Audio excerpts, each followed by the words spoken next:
Hello everyone, this is Learner's Point and I am your learning buddy Rekha, and in this video we are going to read question answers and book exercise of lesson 7 of Purvi book of class 7, and the name of the unit is Dreams and Discoveries and the name of the lesson is My Brother's Great Invention.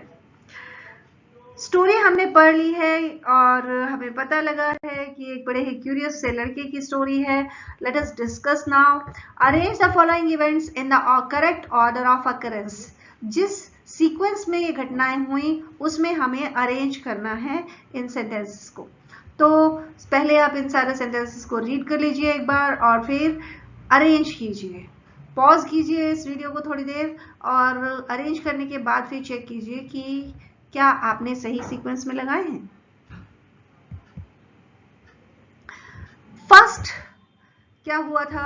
Anita wakes Anand up. Anita ने आनंद को जगाया, informing him that someone is trying to get into the house. ये बताते हुए कि कोई घर में घुसने की कोशिश कर रहा है. फिर क्या हुआ? The door swings open. दरवाजा खुला and they see Boppa standing there with an evil grin. और वहां पर उन्होंने देखा कि बोप्पा खड़ा था जो कि बहुत ही मलिशियस तरीके से उनको देख रहा था मुस्कुराते हुए. फिर क्या हुआ? Anand misleads Boppa into entering his room instead of his father's room. Anand misguide करता है बोप्पा को, अपने पापा का कमरा बताता है अपने कमरे को, क्योंकि उसमें टाइम मशीन रखी हुई है. फिर क्या होता है? Mrs Sharma, her husband and doctor Mohan unlock the door and enter the house to help the children. ये तीनों उनकी मदद करने के लिए पहुंच जाते हैं. और फिर क्या होता है? Boppa is nowhere to be found. Boppa कहीं नहीं मिलता है, but his green scarf is lying near the time machine. लेकिन उसका ग्रीन स्कार्फ टाइम मशीन के पास रखा हुआ है, जो इंडिकेट करता है कि बोप्पा आया तो था और शायद टाइम मशीन से गायब हो गया. Let us think and reflect. Read the extract given below and answer the questions that follow. Before beginning this story, let me put you in the picture. I am Anita, 14 years old. My brother Anand, 1 year younger than me, caused all that hoo-ha with his burglar alarm. पहले मैं आपको थोड़ा introduce करती हूँ अपनी कहानी से. मैं 14 साल की हूँ. मेरा नाम अनीता है. मेरा भाई है जो 1 साल छोटा है और उसी ने ये बर्गलर अलार्म से सारा शोर शराबा मचाया है. The trouble with him is that he thinks he is a scientist. उसकी परेशानी ये है कि वो समझता है कि वो साइंटिस्ट है. He loves tinkering with all sorts of electrical gadgets, tools, dynamos, planks of woods and things like that. कि वो सब चीज़ों को खोल खाल देता है और उनको अरेंज करता है. ये सोचता है कि वो इनको ठीक कर रहा है, कुछ नया बना रहा है. And he keeps creating inventions. नई नई इन्वेंशंस करता रहता है that never work out as they are suppose to. जो कि कभी भी वो काम नहीं करती हैं जैसा कि उनसे सोचा जाता है, एक्सपेक्ट किया जाता है. Complete the following sentence suitably by choosing the correct option. When Anita says, let me put you in the picture. जब अनीता कहती है कि let me put you in the picture, she wants to dash the situation for the benefit of the readers. क्या करना चाहती है वो situation को रीडर्स के बेनिफिट के लिए इंट्रोड्यूस करना चाहती है या समराइज करना चाहती है? इंट्रोड्यूस करना चाहती है वो.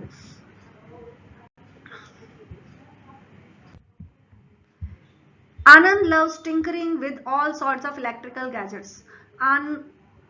आनंद को सभी गैजेट्स के साथ टिंकर करना अच्छा लगता है. This means that he enjoys. इसका मतलब क्या है कि वो क्या करना चाहता है? रिपेयरिंग और improving gadgets. Tinkering means repairing और improving gadgets. Which of the following options most suitably describes Anand's personality? कौन सा ऑप्शन आनंद की पर्सनालिटी को सबसे अच्छे तरीके से डिस्क्राइब करता है? Creative and experimental. कि ये बताता है कि आनंद जो है वो क्रिएटिव है और एक्सपेरिमेंटल है. मेथोडिकल नहीं है, वो पटंग चीजें करता है. कॉशियस भी नहीं है. एनर्जेटिक और हेस्टी भी नहीं है. ना तो उसमें हेस्टी तो है कह सकते हैं, लेकिन यहाँ के हिसाब से क्रिएटिव और एक्सपेरिमेंटल इज अब most appropriate. Shy and reserve यानी शर्मीला भी नहीं कह सकते उसको. क्रिएटिव और एक्सपेरिमेंटल ही है इस एक्सट्रैक्ट के हिसाब से. Based on the extract, compare that what Anita thinks of her brother Anand with what he thinks of himself. इस एक्सट्रैक्ट के बेसिस पे हमें कंपेयर करना है कि अनीता उसके भाई के बारे में क्या सोचती है और आनंद अपने खुद के बारे में क्या सोचता है. इन दोनों में क्या डिफरेंस है? Anita thinks that her brother makes too much of noise about his inventions. Anita को लगता है कि उसका भाई अपनी इन्वेंशंस या अपनी खोज के बारे में बहुत ज़्यादा शोर शराबा करता है, whereas in reality he is not able to invent things, जबकि वास्तव में वो कोई चीज़ इन्वेंट नहीं कर पाता है which can be actually be use, जिन्हें यूज़ किया जा सके।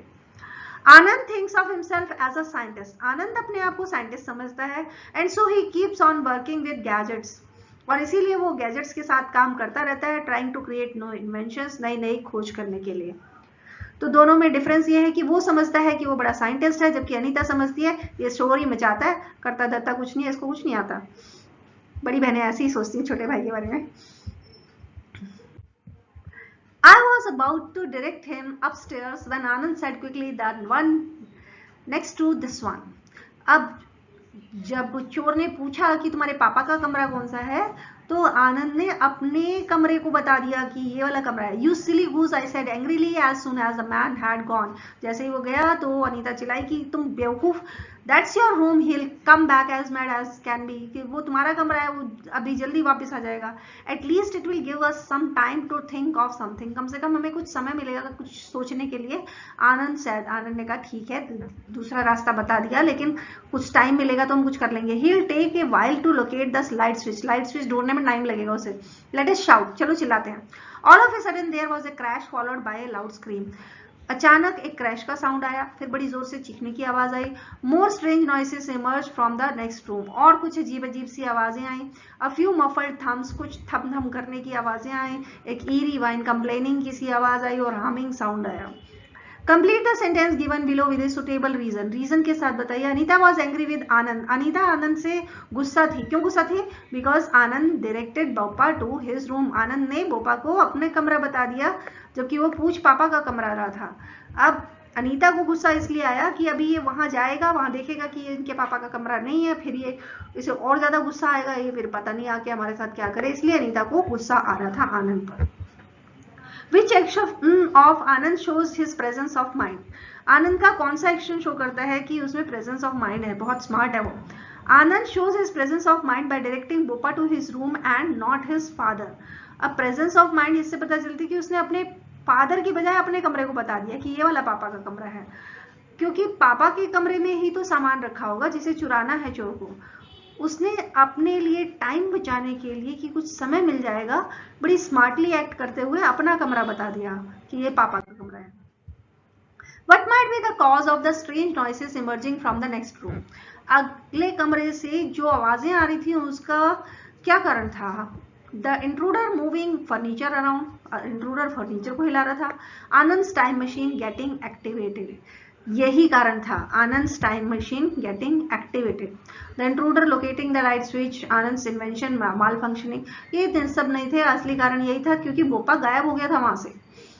Which of the following best describes the atmosphere in the extract? इस एक्सट्रैक्ट का एटमोस्फियर को कौन से कॉम्बिनेशन डिस्क्राइब करते हैं? AD&E, A रिलैक्सिंग, सैड और suspenseful, B&F peaceful and joyful नहीं, C&E टेंस और suspenseful, yes C&E tense and suspenseful.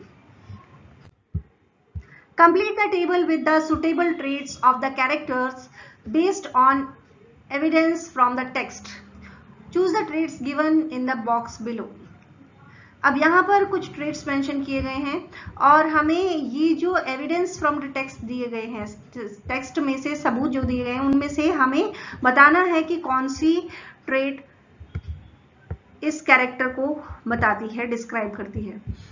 अब क्रिएटिव मतलब रचनात्मक, क्यूरियस मतलब जिज्ञासु, केयरफुल मतलब ध्यान देने वाला, सावधान, रिस्पॉन्सिबल जिम्मेदार, बॉदरसम परवाह करने वाला और कॉन्फिडेंट आत्मविश्वासी।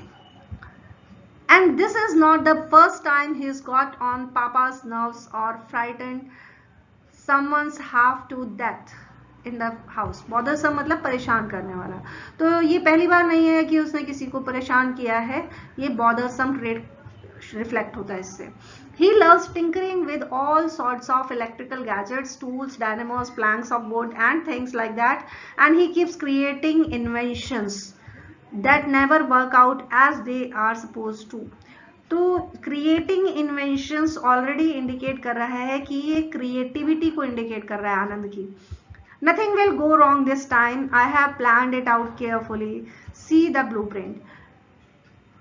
तो यहाँ पर वो कह रहा है कि सब कुछ केयरफुली प्लान किया है उसने, तो इससे और कुछ गलत नहीं होने वाला है, तो इससे उसके कॉन्फिडेंस की झलक मिलती है हमें. तो कॉन्फिडेंट रिफ्लेक्ट हो रहा है वो इस स्टेटमेंट से.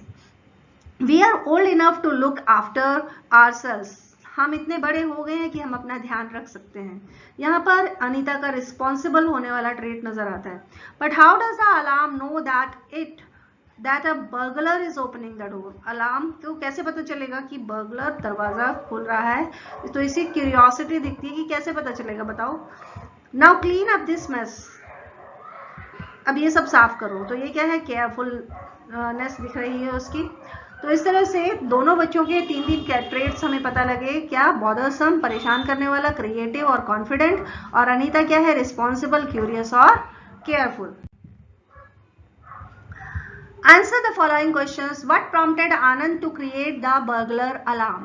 किस चीज ने आनंद को इस बात के लिए प्रॉम्प्ट किया, उकसाया कि वो बर्गलर अलार्म बनाए. Anand was prompted to create the burglar alarm because of a number of thefts in the locality. क्योंकि लोकेलिटी में बहुत सारी चोरियां हो रही थी, इसीलिए उसने एक दिमाग में आया कि उसे बर्गलर अलार्म बनाना चाहिए. How did Anand's father become the target of the burglar alarm? Burglar alarm का टारगेट आनंद के फादर कैसे बन गए.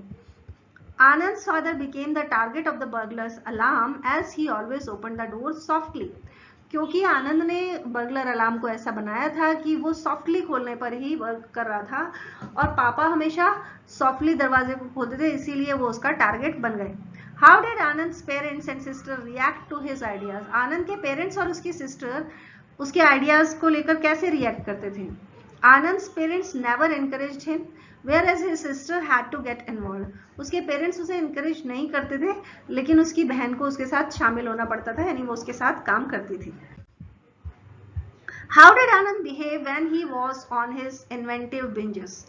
जब आनंद अपनी इन्वेंटिव बिंज पे आता था, यानी जब उसको खोजने का कीड़ा लगता था, जब वो खोजने वाली क्यूरियोसिटी जगती थी, तो वो कैसे बिहेव करता था.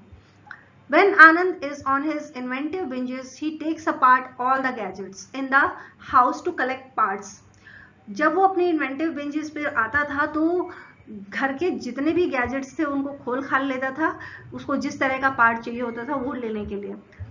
In this process, Anand appeared wild, और ये सब में इन्वॉल्व होते हुए, यानी बिंजेस के टाइम पे वो बड़ा ही वाइल्ड दिखता था, बड़ा ही सैवेज दिखता था, अनटाइडी हो जाता था, अनक्लीन होता था, uncivilised in his appearance and behaviour. उसका बिहेवियर अजीब सा होता था और उसकी अपीयरेंस भी अजीब सी होती थी.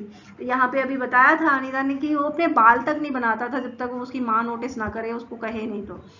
Why did Mr. Sharma not believe Anand when he spoke about his time machine. जब आनंद ने टाइम मशीन के बारे में कहा तो मिस्टर शर्मा को यकीन क्यों नहीं हुआ. Mr. Sharma did not believe when Anand told him about the time machine because Boppa was nowhere to be seen.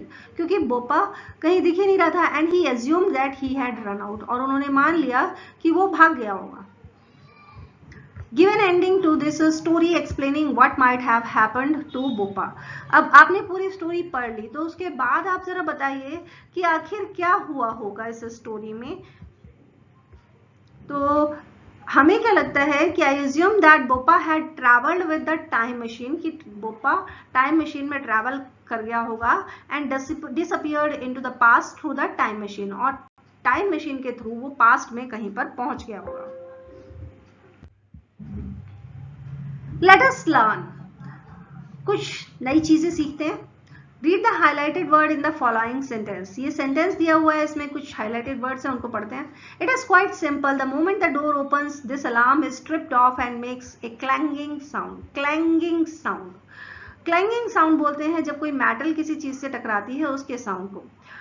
Such sound words are called onomatopoeic words. In sound words को हम बोलते हैं ऑनोमेटोपोइक words. अब ये ऑनोमेटोपोइया क्या होती है? Is the use of words that imitate actual sound of the thing they describe. ऐसे साउंड्स का यूज करना जो वास्तव में जो वर्ड का साउंड है, वास्तव में जिस चीज का साउंड है उसी तरह की आवाज रिफ्लेक्ट करते हों, उसी जैसे कि प्रतीत होते हों। The boom of a firework exploding, पटाखा फटने की आवाज के लिए बूम वर्ड यूज करना। The ding dong of a bell, bell के लिए डिंग डोंग साउंड यूज करना। The pitter patter of rain drops के लिए पिटर पैटर का वर्ड यूज करना। और tick tock of a clock, clock के लिए टिक टॉक साउंड। ये सब ऑनोमेटोपिया के अंडर आते हैं। Read the sound words used in the story in column 1. Column 1 में स्टोरी में यूज किए हुए कुछ साउंड वर्ड्स को लिखा गया है। एंड कंप्लीट कॉलम 2, ये कॉलम 2 हमें कंप्लीट करना है by matching expressions from the box given below. इस बॉक्स में कुछ एक्सप्रेशंस दिए गए हैं, इन एक्सप्रेशंस को इस कॉलम 1 में दिए गए वर्ड्स के साथ हमें मैच करना है। तो फर्स्ट वर्ड है क्रैश। क्रैश होता है sudden loud sound of breaking, किसी चीज के टूटने की आवाज को, कुछ इस तरह की आवाज, that is sound of crash. तो लाउड साउंड ऑफ ब्रेकिंग जो होगा वो क्रैश का साउंड हो गया। देन हमिंग, हमिंग होता है continuous low and soothing sound, लगातार कुछ स्लो धीमा धीमा सूदिंग साउंड लाइक दिस।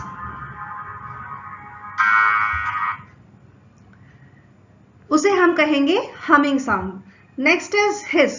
हिस होता है कुछ फुसफुसाने वाली आवाज, विस्पर्ड एंग्रीली के लिए वर्ड यूज हुआ है यहां पे, कुछ ये इस तरीके का साउंड होगा।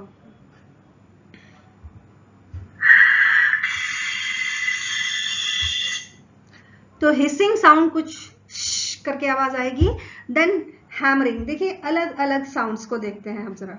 हैमरिंग यानी कि हथौड़े से काम करना, तो जब हथौड़े से काम किया जाएगा तो कैसी आवाज आएगी?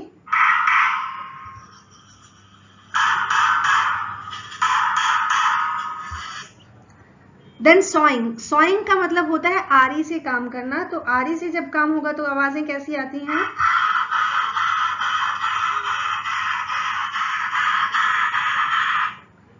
और जब क्लैटरिंग मतलब होता है खड़खड़ की आवाज, तो कोई चीज जब इधर उधर रखी जाए, अटकी जाए, पटकी जाए तो हम खड़खड़ाने की आवाज आएगी जो कुछ इस तरह से होगी। तो इस तरह के कॉन्टिन्यूअस साउंड को हम बोलेंगे क्लैटरिंग साउंड। और ये सारे साउंड्स मिक्स करके क्या साउंड बनाते हैं? Constant and loud construction noises, लगातार कुछ बनने के शोर। तो इस तरह की आवाजें कब आ रही थी? जब आनंद अपनी कंस्ट्रक्शन कर रहा था, जब आनंद अपनी मशीन को बना रहा था, टाइम मशीन को, तब इस तरह की आवाजें घर में से आ रही थी, उसके रूम में से आ रही थी। Now read the highlighted phrases in the following sentences from the text. Text में से ये वर्ड यूज किया गया, ये सेंटेंस लिया गया है और इसमें जो हाईलाइटेड फ्रेज है उसको जरा रीड करना। Well that was the end of peace and quiet in the house. Peace and quiet, peace शांति और क्वाइट भी शांति, और इन दोनों को मिलाकर बात को एम्फसाइज करने के लिए यूज किया गया है कि उस घर में शांति का माहौल खत्म हो गया। कब से? जब से उन्होंने वो फिल्म देखी। The highlighted phrase displays a combination of two words generally used together in a fixed order. ये जो फ्रेज है ये एक ऐसे कॉम्बिनेशन को शो कर रहा है जिनको हम एक फिक्स्ड ऑर्डर में यूज करते हैं एक साथ। तो पीस एंड क्वाइट इसी ऑर्डर में यूज किया जाता है, क्वाइट एंड पीस नहीं, पीस एंड क्वाइट। तो इस तरह के कुछ फ्रेजेस होते हैं, इन फ्रेजेस को हम कहते हैं, सच फ्रेजेस आर कॉल्ड बाइनोमियल्स। इन्हें बाइनोमियल्स कहते हैं। पहले वाला और दूसरे बाद में दूसरे वाला, दो फ्रेजेस वर्ड्स इकट्ठे आएंगे। Binomials are expressions consisting of two words, दो वर्ड्स से बने होते हैं binomials, usually linked by a conjunction, अक्सर किसी कंजंक्शन से जुड़े होते हैं जैसे कि एंड या और से। That are commonly use together in a fixed order, और अक्सर ये एक ही फिक्स्ड ऑर्डर में यूज किए जाते हैं। The two words convey a single meaning और एन अपोजिट, और जब ये दो वर्ड्स इकट्ठे यूज होते हैं या तो ये एक ही मीनिंग को कन्वे कर रहे होते हैं या फिर एक दूसरे के ऑपोजिट मीनिंग को कन्वे कर रहे होते हैं। तो बाइनोमियल्स के कुछ और एग्जांपल्स के लिए हम एक एक्सरसाइज देख लेते हैं। Match the words in column 1 with the correct pairs in column 2 to make binomials. तो बाइनोमियल्स बनाने के लिए हमें कॉलम 1 में जो वर्ड्स दिए गए हैं उनको कॉलम 2 में दिए गए वर्ड से मैच करना है, और वो किस तरीके से यूज होते हैं वो हम देख लेते हैं। सबसे पहले सेफ। सेफ वर्ड को हम यूज करते हैं साउंड के साथ और बोलते हैं सेफ एंड साउंड। फ्रेज बनता है safe and sound. Then odds. Odds word जो है उसको हम यूज करते हैं एंड्स के साथ और इनका फ्रेज होता है odds and ends. Then make. Make के साथ हम वर्ड यूज करते हैं ब्रेक, और ये ब्रेक वर्ड जो है यहाँ पर ये फ्रेज बनता है टोटल मिला के मेक और ब्रेक, कि या तो बनाओ या तो तोड़ दो, इस तरह की फ्रेज यूज की जाती है। Then pros. प्रोज को हम यूज करते हैं कॉन्स के साथ, तो प्रोज एंड कॉन्स यानी कि प्लस पॉइंट्स और नेगेटिव पॉइंट्स दोनों को डिस्कस करना है, उनके बारे में विचार करना, इस सेंस में यूज किया जाता है इसको। नाउ और नेवर, ये फ्रेज यूज होता है, नाउ को नेवर के साथ मैच करते हैं और फ्रेज बनता है नाउ और नेवर, या तो अभी करो या कभी नहीं करो, ये और ये इसी सीक्वेंस में यूज होता है। Give and take. Give and take phrase होता है, ये यहाँ पर गिव एंड टेक हो गया। तो हमने देखा कि ये सारे वर्ड्स जो हैं ये एक्चुअली बाइनोमियल्स हैं और ये इसी ऑर्डर में यूज किए जाते हैं। अब जैसे कभी साउंड एंड सेफ नहीं बोला जाता, सेफ एंड साउंड ही बोला जाता है। एंड्स एंड ऑड्स नहीं बोलते, ऑड्स एंड एंड्स ही बोलते हैं। मेक और ब्रेक नहीं, ब्रेक और मेक नहीं बोलते हैं, मेक और ब्रेक ही होता है। तो ये इसी ऑर्डर में यूज होते हैं और पेयर ऑफ वर्ड होता है और किसी कंजंक्शन के साथ यूज होता है, इन्हें हम बोलेंगे binomials. Complete the following sentences with suitable binomials from 1. अब जो बाइनोमियल्स हमने वहां पर बनाए हैं उनसे हमें इन ब्लैंक्स को फिल करना है, सेंटेंसेस को कंप्लीट करना है। This project will be a dash moment for our team success. ये प्रोजेक्ट हमारी टीम के लिए मेक और ब्रेक मोमेंट होगा। मेक और ब्रेक, या तो हम बन जाएंगे या तो हम बिगड़ जाएंगे या तो हम टूट जाएंगे, इस तरह का मूवमेंट होगा अगर हम इस प्रोजेक्ट को कंप्लीट कर लेते हैं। ये बात कन्वे करना चाह रहा है। After a long journey we were relieved to arrive home safe and sound. लंबी यात्रा के बाद हम घर पर सुरक्षित पहुंच गए। सेफ एंड साउंड सुरक्षित रूप के लिए यूज किया जाता है। Every friendship works well when there is a balance of give and take. दोस्ती तभी काम करती है जब गिव एंड टेक का बैलेंस हो, कि एक दे रहा है तो दूसरा ले रहा है, दूसरा दे रहा है तो एक ले रहा है, यानी कि दोनों में बराबर का गिव एंड टेक हो तो दोस्ती सही चलती है। She organised all the odds and ends in the cupboard. उसने अपने सभी ऑड्स एंड एंड यानी ये सारी चीजों को कबर्ड में अरेंज किया, ऑर्गेनाइज किया, to make space for new clothes, ताकि नए कपड़ों के लिए जगह बन सके। ऑड्स एंड एंड्स यानी कि सारे। Before making a decision it is important to weigh the pros and cons carefully. कोई डिसीजन करने से पहले प्लस और माइनस पॉइंट्स के बारे में सोचना जरूरी है। This is our final chance to perform on stage. It is now or never. Stage पर परफॉर्म करने का फाइनल चांस है और ये नाउ या नेवर वाली सिचुएशन है। तो इस तरीके से हम इन फ्रेजेस को यूज कर रहे हैं। Then complete the paragraph by using the phrasal verbs given in the box. अब यहां पर हमें कुछ phrasal verbs दिए गए हैं और उनके द्वारा हमें सेंटेंस को कंप्लीट करना है। It had been raining and we ran out of time. Ran out of time मतलब टाइम कम था हमारे पास, तो to set up for the function, function को सेटअप करने के लिए। So we quickly rigged up. Rigged up means assemble something. जल्दी से hurriedly arrange करना, कि हमने सब चीजों को rigged up किया। Some decorations using whatever material we had, जो भी कुछ था उससे। We accidentally tripped off. Tripped off started the fire alarm, कि हमारा accidentally fire alarm चल गया because of the smoke from the bonfire, क्योंकि bonfire से हमने smoke निकला और उसकी वजह से fire alarm जो है वो बच गया। Thankfully, the rain let up just as the guests were arriving. तो जब मेहमान आ रहे थे उस समय तुरंत से बारिश हो गई, तो उससे सब चीज ठीक हो गई। And despite all the chaos and the function turned out to be a huge success. Turned out मतलब रिजल्टेड बन गया कि इन सब chaos के बावजूद, इतने सारी अस्त व्यस्त चीजों के बावजूद फंक्शन जो है वो बहुत बड़ी सक्सेस में टर्न हो गया, चेंज हो गया। तो with this read the highlighted expression in the following sentences from the text. अब कुछ expressions दिए गए हैं, उन्हें हमें पढ़ना है।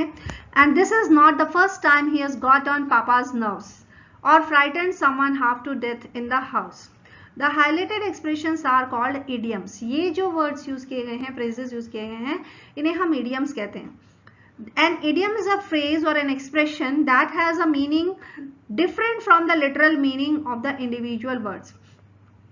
अब इन वर्ड्स को इंडिविजुअली लिया जाए तो इनका मीनिंग कुछ और निकलेगा, लेकिन इनको कलेक्टिवली एक अलग मीनिंग निकल आता है इन फ्रेजेस का, और इन्हें हम इडियम्स कहते हैं। It is like a special saying that people understand in a specific way. एक खास तरह की कहावत जिसे लोग अलग तरीके से समझते हैं।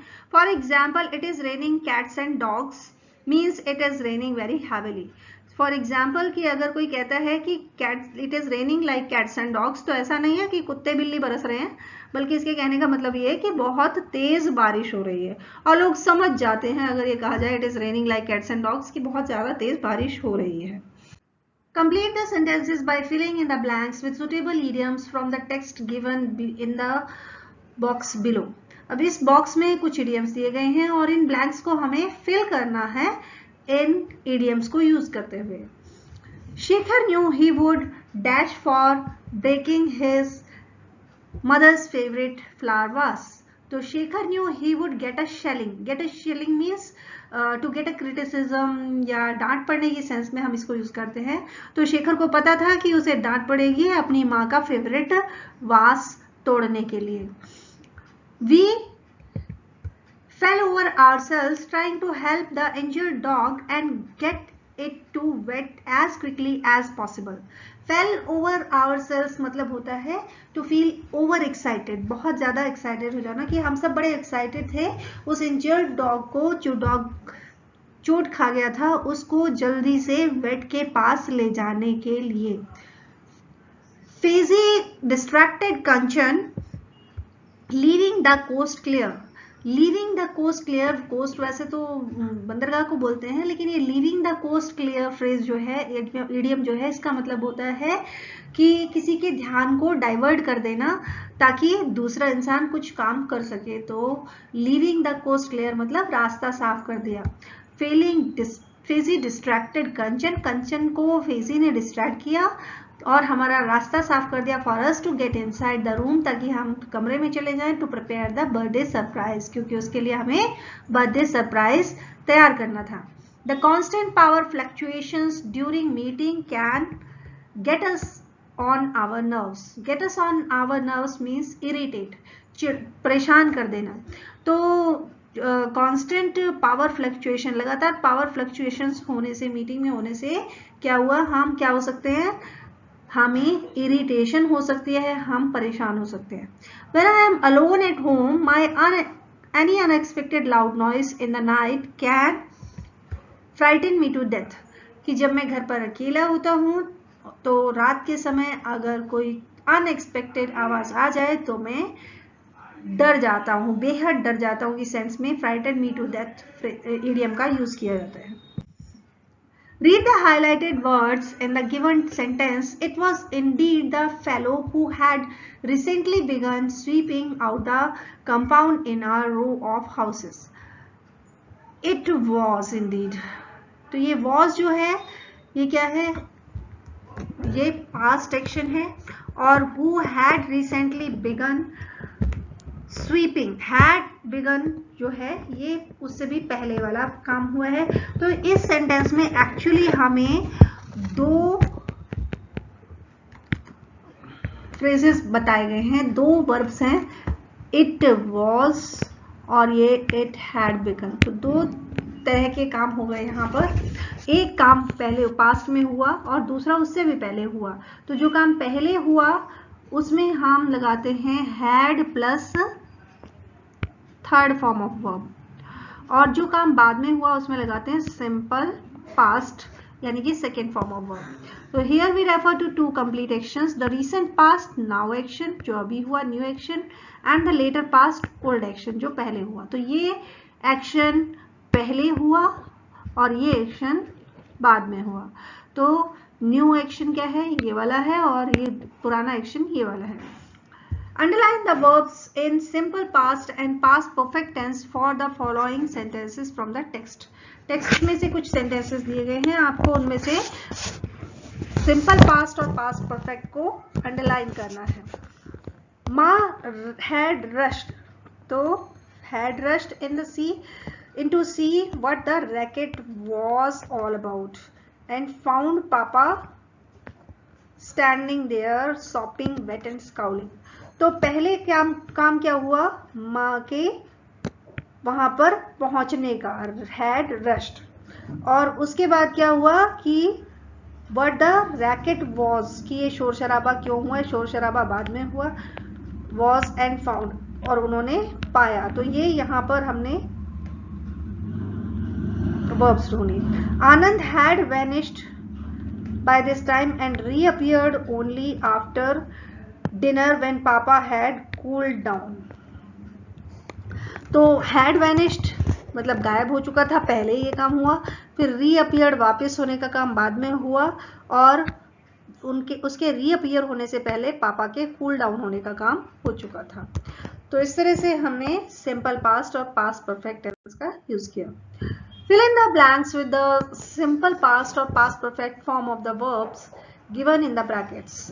इनके हमें past perfect या perfect past tense को यूज करना है। After Rohan had finished his homework, he decided to go for a walk. जब मोहन ने अपना काम कंप्लीट कर लिया, उसके बाद उसने वॉक पर जाने का डिसीजन लिया। He लेफ्ट द हाउस, उसने घर को छोड़ा, एंड रियलाइज्ड, और घर छोड़ने पर उसे एहसास हुआ, ही हैड फॉरगॉटन हिज की इनसाइड, कि उसने घर की चाबियां अंदर छोड़ दी हैं। तो यहाँ पर ये काम पहले हुआ और ये काम बाद में हुआ। ये ओल्ड एक्शन हो गया और ये न्यू एक्शन हुआ, फिर ये ओल्ड हुआ और ये न्यू एक्शन हो गए दोनों। तो जो न्यू होगा उसमें सिंपल पास्ट लगेगा, और जो ओल्ड एक्शन होगा, जो पहले हुआ एक्शन होगा, उसमें पास्ट परफेक्ट यानी हैड प्लस थर्ड फॉर्म लगेगी। By the time we dash the station, तो by the time we reached the station the train had already left, तो ट्रेन जा चुकी थी। We waited for the next one to arrive, हमने दूसरी train का इंतजार। Combine the pair of sentences using the time expression in the boxes given below and rewrite them using the past perfect tense. तो ये जो pairs इन्होंने दे रखे हैं पेयर ऑफ सेंटेंसेस, इनको हमें कंबाइन करना है और फिर रीराइट करना है पास्ट परफेक्ट टेंस को यूज करते हुए, और साथ में हमें टाइम एक्सप्रेशन यहां से यूज करना है। तो Rohan packed his suitcase before he left for the airport, before आ जाएगा यहां पे।